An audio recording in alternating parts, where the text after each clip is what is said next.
Salut tout le monde, j'espère que vous allez bien. Je vous fais une vidéo avec un jeu que je viens d'adopter.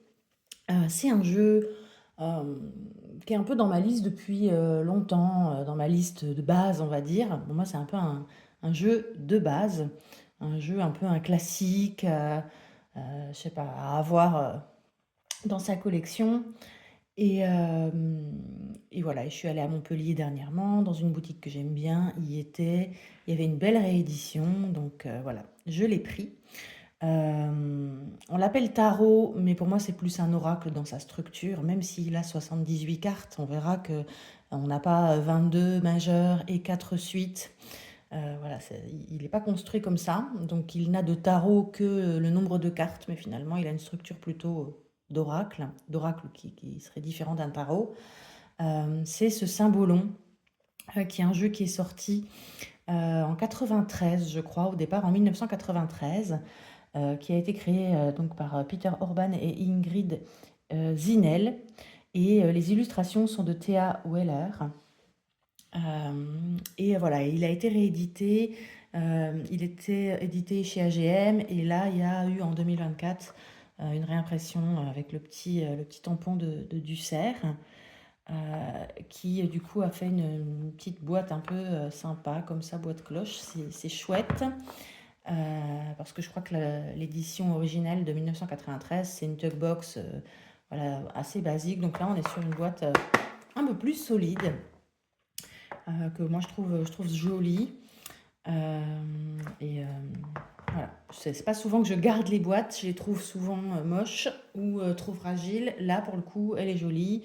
L'illustration choisie me plaît bien. Voilà, donc on a cette boîte sympa dans cette réédition, cette réimpression. Alors, il y a un livre en noir et blanc qui a une première partie un peu intro qui est très intéressante, qui explique que le symbolon n'est pas à utiliser pour faire de la divination, qu'il ne répond pas à des questions sur l'avenir, ou en tout cas pas de façon divinatoire, et qu'il va plutôt servir, il est fait pour répondre plutôt à pourquoi, et à se replonger dans le passé. Ce serait voilà l'idée de carte de la mémoire. Euh, c'est l'idée que on a en fait dans nos souvenirs des éléments de réponse pour mieux comprendre le présent et mieux appréhender l'avenir. Ça me parle beaucoup, ça résonne avec ma pratique euh, plutôt introspective, psychologique, même si je ne ferme pas la porte au divinatoire. Il y a toujours dans mes tirages un peu les deux, un prévisionnel et une part de conseils, de propositions de choses à mettre en place. Du coup, voilà, ça m'a bien parlé, cette notion de plutôt se questionner sur le pourquoi et d'aller plonger dans nos souvenirs, dans notre passé et dans ce que les auteurs appellent les personnages antérieurs, et que sur chaque carte, en fait, il va y avoir une représentation d'un de nos différents personnages antérieurs qui constituerait notre psyché. Ça, c'est génial. Franchement, c'est vraiment hyper intéressant. Par contre, après, sur les explications de chaque carte, en toute honnêteté, j'ai trouvé que c'était n'importe quoi. Je vous le dis cash, voilà, c'est n'importe quoi. Donc après, je sais pas, peut-être c'est mal traduit. Je sais qu'il y a eu aussi un gros livre qui est sorti sur ce jeu, qui était, je pense, bien plus intéressant et bien plus conséquent. Peut-être les extraits, du coup, pour chaque carte sont mal choisis, je sais pas. Ce qui est intéressant, c'est que chaque carte, elle a une interprétation quand elle sort sur le problème, quand elle sort sur la recherche de la solution et quand elle sort pour le bout du chemin. Si, voilà, si on recherche la solution et qu'on va au bout des choses, ça je trouve ça intéressant. Et du coup, c'est un peu le tirage de base avec ce jeu qui est proposé. Une première carte qui va parler du problème, de quel personnage intérieur vient titiller la situation pour laquelle on fait le tirage, par exemple. Une deuxième carte sur bah, qu'est-ce que je peux faire, avec quel personnage intérieur je peux essayer d'alléger ou d'améliorer la situation. Et la troisième carte, vers quoi ça peut m'amener, c'est quoi un peu l'issue, le bout du chemin. Donc ça, je trouve ça intéressant. Donc je suis hyper mitigée.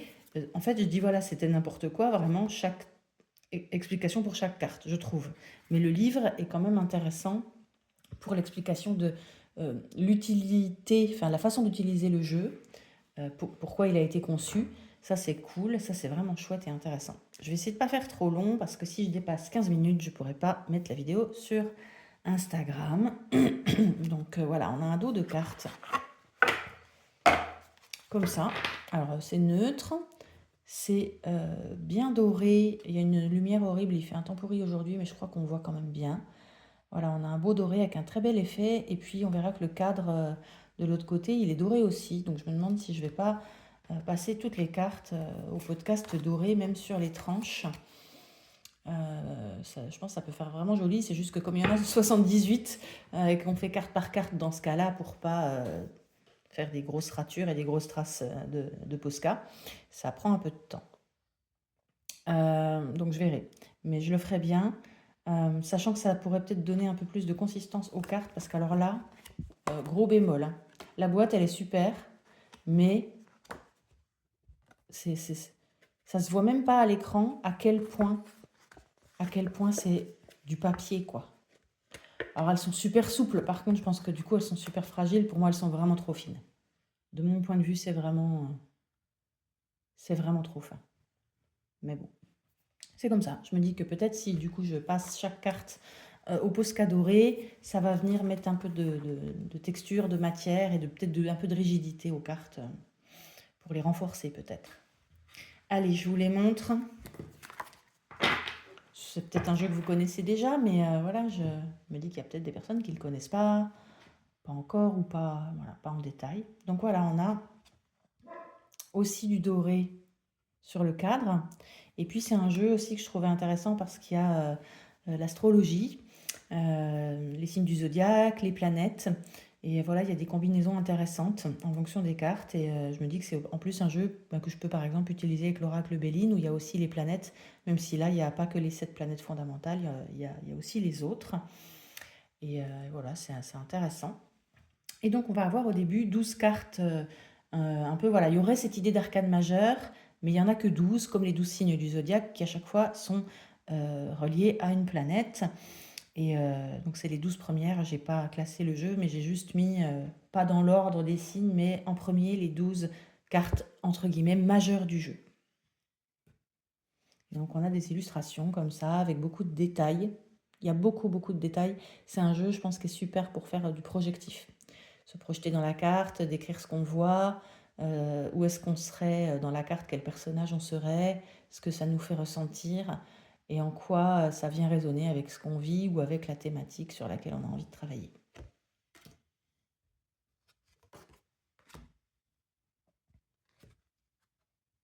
Et puis il y a des cartes comme celle-là qui fait penser au diable du tarot.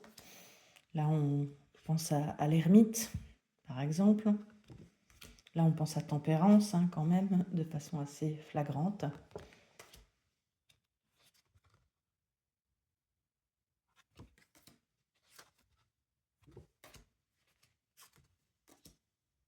On pense au hiérophante ou au pape. Là, on a Hermès. Ce que je trouve dommage aussi dans le livret, c'est qu'il y a des mythologies, des déités qui sont en fait sur les illustrations. Et moi, il y en a que je reconnais. Là, je reconnais Hermès, mais c'est pas dit dans le livret. Et donc, il y en a que soit je sais que c'est quelque chose, mais je sais plus exactement quoi. J'ai pas. Enfin, j'aurais trouvé cool de mettre ces infos dans le livret. Voilà, Taureau, Vénus. Beaucoup de détails aussi, là, beaucoup, beaucoup de détails. Et voilà, et donc ça c'était les 12 arcanes majeures, on va dire, de l'oracle, parce que c'est pas un tarot. Et puis après, ben, on a toutes les autres cartes avec 4 symboles, toujours 2 signes et 2 planètes. Donc celle-là, je la trouve par exemple magnifique. C'est une de mes préférées. Beaucoup de détails encore. Là, on a par exemple la Belle au bois dormant, l'histoire, le mythe et les symboliques de ce que peut véhiculer l'histoire de la Belle au bois dormant. C'est hyper intéressant.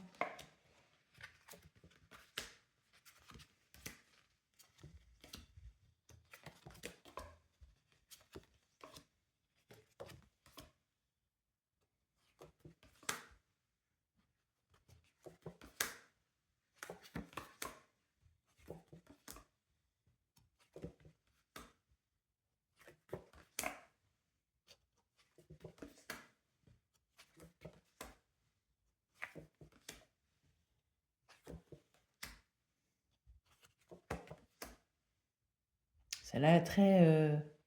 entre le 10 de coupe et le 10 de pentacle.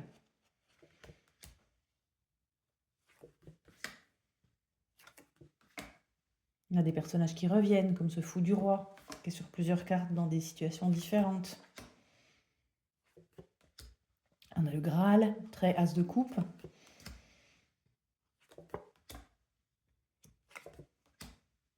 Voilà, là on a l'épée des légendes arthuriennes.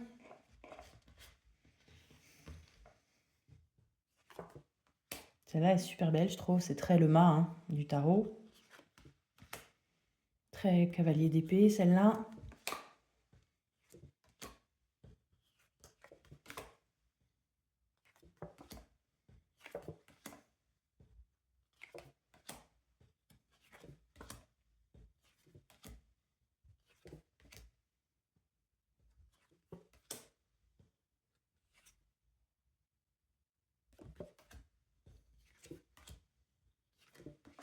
J'ai gardé cette carte dorée. Pour moi, ça serait un peu comme la carte bleue de l'oracle Béline.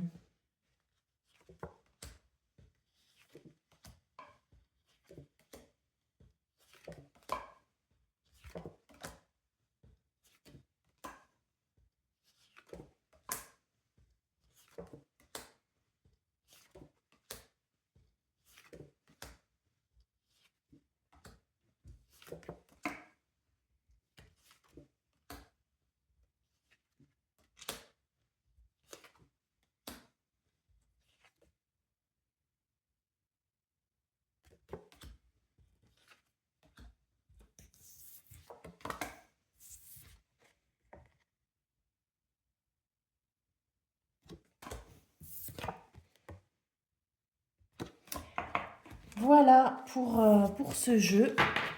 J'espère que, voilà, que ça vous a plu si vous ne le connaissiez pas. Voilà, moi je le trouve très beau, très symbolique. Il y a des choses très variées et même sur des cartes qui pourraient se ressembler. En fait, les couples notamment, il y a beaucoup de couples, mais qui ne sont pas du tout dans les mêmes attitudes, qui ne sont pas du tout en train de vivre la même chose. Donc c'est très intéressant. Je pense que c'est vraiment un jeu idéal pour faire de l'introspection, de la projection. Et voilà, ça raconte vraiment des choses de la vie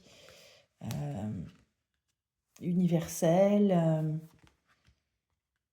Voilà, il y a ce côté mythologie. Voilà, je sais pas, là, c'est universel.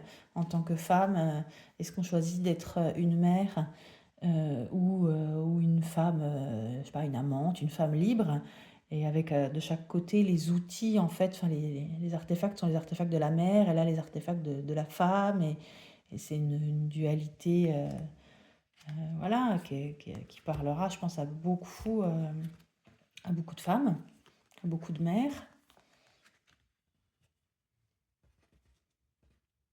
Ou c'est là, est-ce que c'est deux amies ou deux concurrentes? Voilà,